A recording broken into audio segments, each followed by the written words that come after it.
মেয়েরা কি রাতে চুল ছেড়ে দিয়ে ঘুমাতে পারবে? মাথার চুল কালার করা সম্পর্কে ইসলামের শরীয়ত কি বলে? পারফিউম ব্যবহার করা মহিলাদের জন্য হারাম, কিন্তু বাইরে যাবার পর অনেকের ঘামের গন্ধ আসে, এটা অনেকের অসুবিধা হয়, সেক্ষেত্রে করণীয় কি? স্বামী যদি স্ত্রীকে লক্ষ্মী বলে ডাকে, এতে কি গুনাহ হবে? নামাজ অবস্থায় ওযু চলে যেতে চায়, এমন অবস্থায় ওযু আটকিয়ে রেখে নামাজ আদায় করা যাবে কি? ওযুর সময় মাথায় ওড়না থাকা কি বাধ্যতামূলক? 4 রাকাত নামাজের বদলে 3 রাকাত পরে সালাম ফিরালে কি করণীয়? এটা পরে মনে পড়েছে। মৃত ব্যক্তির লাশ, বিশেষ করে মহিলার লাশকে ভিডিও কনফারেন্সের মাধ্যমে দূর দূরান্তের আত্মীয় স্বজনকে দেখানো যাবে? দাঁড়িয়ে পেশাব করলে কি গোসল করা ব্যতীত নামাজ হবে না? ওযুর পরে ভেসলিন, গ্লিসারিন ইত্যাদি ব্যবহার করলে ওযু বা নামাজের কোনো ক্ষতি হবে কি? স্বামীকে খুশি করার জন্য ফর্সা হওয়ার ক্রিম ব্যবহার করা যাবে কিনা? আর বিলম্ব না করে চলুন আমরা প্রবেশ করি আপনাদের প্রশ্নগুলোর উত্তর দেওয়ার পালায়। নাইমা সুলতানা আপনি লিখেছেন, ওযু করার পর সাবান ব্যবহার করলে ওযু হয় কিনা? ওযু হবে, কোনো অসুবিধা নেই। সাবানের ব্যবহার করলে ওযু ভঙ্গের কোনো কারণ হয় না। অ্যাঞ্জেল রুমি আপনি লিখেছেন, চোখে কাজল বা আইলাইনার ব্যবহার করে নামাজ পড়লে নামাজ হবে কিনা? নামাজ হয়ে যাবে। মোহাম্মদ আরাদ আব্দুল্লাহ আপনি জানতে চেয়েছেন, দাঁড়িয়ে পেশাব করলে কি গোসল করা ব্যতীত নামাজ হবে না?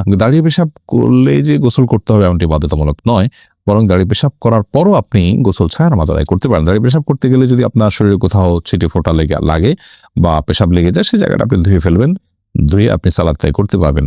আর দাঁড়িয়ে পেশাব করাটা অনুচিত, অনুত্তম, ভালো নয়, মাকরুহ কাজ। নবী করিম সাল্লাল্লাহু আলাইহি ওয়াসাল্লাম সচরাচর দাঁড়িয়ে পেশাব করতেন না। এমনি সাকিব মাতব্বর লিখেছেন, নামাজ অবস্থায় ওযু চলে যেতে চায়, এমন অবস্থায় ওযু আটকিয়ে রেখে নামাজ আদায় করা যাবে কি? অবশ্যই আটকিয়ে রেখে আদায় করা যাবে, তবে স্বাভাবিক অবস্থায় ওযু আটকিয়ে রেখে তারপরে ওই ওযু দিয়ে নামাজ পড়া উচিত নয়। তবে নামাজের মধ্যে যদি আপনার ওযু ভাঙার বা পেশাব পায়খানা বেগ হয়, তাহলে সে বা বায়ু নির্গত হওয়ার বেগ হয়, তাহলে সেটাকে আটকিয়ে রেখে সালাত কমপ্লিট করা যেতে পারে, যেহেতু সালাত কমপ্লিট করা আল্লাহর কর্তৃক নির্দেশিত। আল্লাহ বলেছেন। নুসরাত কবির উর্মি আপনি লিখেছেন, ওযুর পরে ভেসলিন, গ্লিসারিন ইত্যাদি ব্যবহার করলে ওযু বা নামাজের কোনো ক্ষতি হবে কি? না, ওযু বা সালাত ভঙ্গের সুনির্দিষ্ট কারণ আছে, সেই কারণগুলো না পাওয়া গেলে ওযু বা সালাত ভঙ্গ হবে না। বিধায় ভেসলিন বা গ্লিসারিন ইত্যাদি ব্যবহার করলে ওযু নষ্ট হবে না, সালাতেও কোনো অসুবিধা হবে না, কারণ এগুলোর ফলে ওযু ভঙ্গের কোনো কারণ পাওয়া যায় না।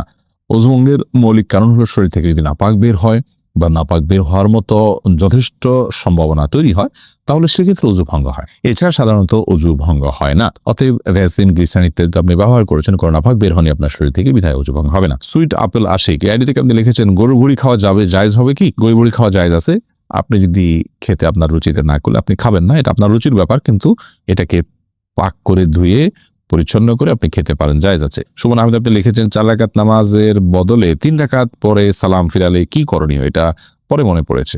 ফরজ নামাজ যদি 4 রাকাত যায়, 3 রাকাত সালাম ফিরে ফেলান, তৎক্ষণাৎ মনে পড়লে তো আরেক রাকাত পরে শেষে নামাজ হয়ে যাবে, কিন্তু আপনি উঠে চলে গেছেন, অন্য কাজ করছেন, তারপরে মনে পড়েছে, তাহলে আবার আপনাকে সে সালাত আদায় করতে হবে। আয়েশা আক্তার দারুদ্দোলান আপনি লিখেছেন, পারফিউম ব্যবহার করা মহিলাদের জন্য হারাম, কিন্তু বাইরে যাবার পর অনেকের ঘামের গন্ধ আসে, এটা অনেকের অসুবিধা হয়, সেক্ষেত্রে করণীয় কি? তাহলে সেক্ষেত্রে ঘামের গন্ধ যাতে না আসে, সেই পরিমাণ হালকা, যেটা দূরের অন্য কোনো মানুষের নাক পর্যন্ত যায় না, জাস্ট দুর্গন্ধ দূর করতে পারে, এইটুকু আপনি ব্যবহার করবেন। ইসরাজান আপনি লিখেছেন, স্বামীকে খুশি করার জন্য ফর্সা হওয়ার ক্রিম ব্যবহার করা যাবে কিনা? ফর্সা হওয়ার ক্রিম সম্পর্কে আগে আমরা বলেছি, এটা থেকে আদতেই কি পরিপূর্ণ মানুষের রং চেঞ্জ হয়ে যায় কিনা?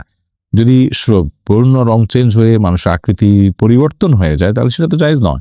আর হালকা একটু ফর্সা দেখায়, এরকম যদি হয়, তাহলে চেক করা যেতে পারে। এরপরে আব্দুল মা এই আইডি থেকে আপনি লিখেছেন, মাথার চুল কালার করা সম্পর্কে ইসলামের শরীয়ত কি বলে? মাথার চুল কালার করতে পারেন, বিশেষ করে সাদা যখন হয়ে যায়, তখন নবী করিম সাল্লাল্লাহু আলাইহি ওয়াসাল্লাম এর হাদিস অনুযায়ী এটাকে কালার করাটাই হলো উচিত এবং সুন্নাহ। তিনি বলেছেন, ইহুদিরা সাদা চুল রাখে, তোমরা এটাকে কালার করবে, ওয়াজান্নিবুস সাওয়াদ, তবে তোমরা কালো কালার থেকে বিরত থাকবে। অতএব মেহেদি বা এই জাতীয় কোনো ন্যাচারাল কোনো কিছু যদি আপনি কালার করতে পারেন, সেটা সুন্নাহ। এরপরে প্রশ্ন করেছেন হাবিবা, আপনি লিখেছেন, ওযুর সময় মাথায় ওড়না থাকা কি বাধ্যতামূলক? ওযুর সময় মাথায় ওড়না থাকা বাধ্যতামূলক নয়, বরং মাথার ওড়না ফেলে কেউ যদি ওযু করেন, ওযু করতে পারেন। যদি তাকে কোনো গায়রে মাহরাম পুরুষ দেখার আশঙ্কা না থাকে, তিনি মাথার কাপড় চোপড় ফেলে, ওড়না ফেলে মাথার, তারপর তিনি ওযু করতে পারেন। বরং আমরা যখন ওযু করার জন্য মুখমণ্ডল ধৌত করব, তখন আমাদের কাপড় যদি মাথায় থাকে, অর্থাৎ ওড়না যদি টানা থাকে, তাহলে সেক্ষেত্রে এগুলো কিছুটা হলো পানি লেগে যাবে, ভিজে যেতে পারে। এই জন্য মাথার ওড়না না রেখে ওযু করা যাবে। যদি মাথার ওড়না রেখে আপনি ওযু করেন এবং আপনার ওড়না খুব একটা না ভেজে আপনার অসুবিধা না হয়, আপনি করতে পারেন। মাসা করার ক্ষেত্রে আপনাকে মাথার কাপড়ের নিচ দিয়ে মাসা করতে হবে, কারণ মাথার ওড়নার উপর দিয়ে মাসা করলে সে মাসা বিশুদ্ধ হবে না। এটাই হলো জমহুর এবং বেশিরভাগ উলামা ইকরাম, ফুকাহা ইকরামের মত। খোলাসা কথা হলো যে মাথায় ওড়না থাকা এটা বাধ্যতামূলক নয়, বরং মাথায় ওড়না না রেখে উজু করা যাবে। আর যদি ওড়না রেখে উজু করতে পারেন আপনি, তবে মাসা করতে হবে অবশ্যই, ওড়না নিজ দিয়ে আপনাকে করতে হবে। এবার আশিক রহমান আপনি লিখেছেন, মৃত ব্যক্তির লাশ, বিশেষ করে মহিলার লাশকে ভিডিও কনফারেন্সের মাধ্যমে দূর দূরান্তের আত্মীয় স্বজনকে দেখানো যাবে। মৃত ব্যক্তির লাশ যদি নিজের কোনো আত্মীয় স্বজনকে দেখান দূরের, আর মৃত ব্যক্তি মহিলা হয়, যাকে দেখাচ্ছেন তিনি যদি তার মাহারাম হয়, তাহলে দেখালে গুনাহ হবে না। তবে সেটাকে ভিডিও করে রাখা, ছবি তুলে রাখা অবশ্যই অনুচিত কাজ, কারণ মৃত্যুর পর মানুষের আকৃতিতে অনেক সময় পরিবর্তন হয়, কিছুটা বিকৃতি ঘটে থাকে। এগুলোকে ধারণ করা, রাখা বা বিভিন্ন জায়গায় প্রচার করার সময় মৃত ব্যক্তির জন্য অপমানের হয়, যেটা তিনি জীবদ্দশায় হয়তো পছন্দ করতেন না যে তার বিকৃত কোনো রূপকে কেউ প্রচার করুক, সেজন্য রেকর্ড করে রাখা অনুচিত। তবে লাইভে যদি দেখানো হয় তার কোনো মাহরামকে, যাতে পর্দার কোনো বিধান লঙ্ঘন না হয়, তাহলে সেক্ষেত্রে কোনো হারাম কিছু হবে না বলে আশা করি। তবে মনে রাখতে হবে, খুব দ্রুততার সাথে আপনার দাফন কাফনের ব্যবস্থা করা, এই সমস্ত লাইভ কনফারেন্স এগুলো করতে যেন খুব বেশি বিলম্ব না করা হয়, সে বিষয়টি অনেক গুরুত্বপূর্ণ। কারণ আসরি আবিল জানাজা দিতে আসছে, জানাজা খুব দ্রুততার সাথে তোমরা দাও। ওমর ফারুক আপনি লিখেছেন, অজু নষ্ট হয়ে গেলে আবার অজু করে মোজার উপর মাসা করলে কি হবে? অজু যদি নষ্ট হয়ে যায়, নতুন করে অজু করেছেন, পরিপূর্ণ অজু করেছেন, সে অজুতে পাও ধুয়েছেন, এরপরে আপনি যদি মোজা পরেন, সে মোজার উপরে আপনার বাসাবাড়ি থাকলে 24 ঘন্টা পর্যন্ত যতবার উজু করবেন, আর মোজা না খুলে পাও ধোয়ার পরিবর্তে মোজার উপরে এভাবে ভেজা হাত টেনে দিয়ে মাসা করলে চলবে। শর্ত হলো মোজা চামড়ার হতে হবে, অথবা এমন কাপড়ের মোজা হতে হবে যেটা অত্যন্ত শক্ত, অত্যন্ত মজবুত। এমন না হয় যে মাসা করলেন আর ভিতরে ভিজে গেল, কিংবা মোজা পরলেন তো আপনার চামড়া দেখা গেল এত পাতলা, খুব বেশি ঠুনকো।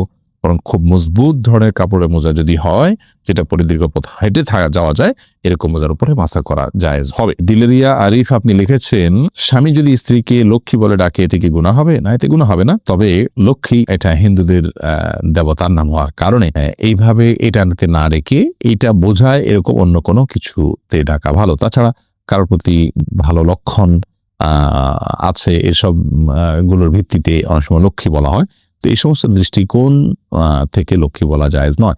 এমনিতেই আপনার আদর করে কেউ লক্ষ্মী বলে ফেললো, ওইরকম কোনো দৃষ্টিভঙ্গি তার নাই বা মাথায়ও তার সেটি নাই, তাহলে সেক্ষেত্রে তিনি গুনাহগার হবেন, ব্যাপারটি সেরকম নয়। তবে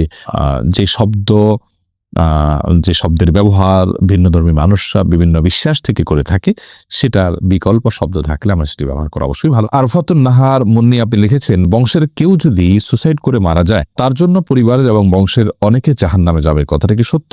আর যারা সুইসাইড করবে তারা কি কখনো জান্নাতে যেতে পারবে না? অবশ্যই পারবে, যদি আল্লাহ তাআলা তাদেরকে মাফ করেন। তবে সুইসাইড করাটা গুনাহ, কবিরা গুনাহ, অপরাধ কর্ম করতে করতে মারা গেলেন, এই বিষয়টি অত্যন্ত জঘন্য এবং গর্হিত। আল্লাহ তাআলা তাকে মাফ করতে পারেন। আর কেউ সুইসাইড করে মারা গেলে তার পরিবারে কেউ জান্নাতে যাবে না, সবাই জাহান্নামে যাবে, এটি একেবারেই অনর্থক কথা। কারণ আল্লাহ তাআলা কোরআনে করে বলেছেন, ওয়াল্লা তাজিরু ওয়াজিরাতুন ভিজরা উখরা, একজনের পাপের বোঝা অন্যজন কখনো বহন করবে না, আল্লাহ তাআলা এটি কাউকে চাপিয়ে দেন না। বিধায় এই কথা সত্য নয়। এমনি কামরুজ্জামান রনি লিখেছেন, মেয়েরা কি রাতে চুল ছেড়ে দিয়ে ঘুমাতে পারবে? পারবে, কোনো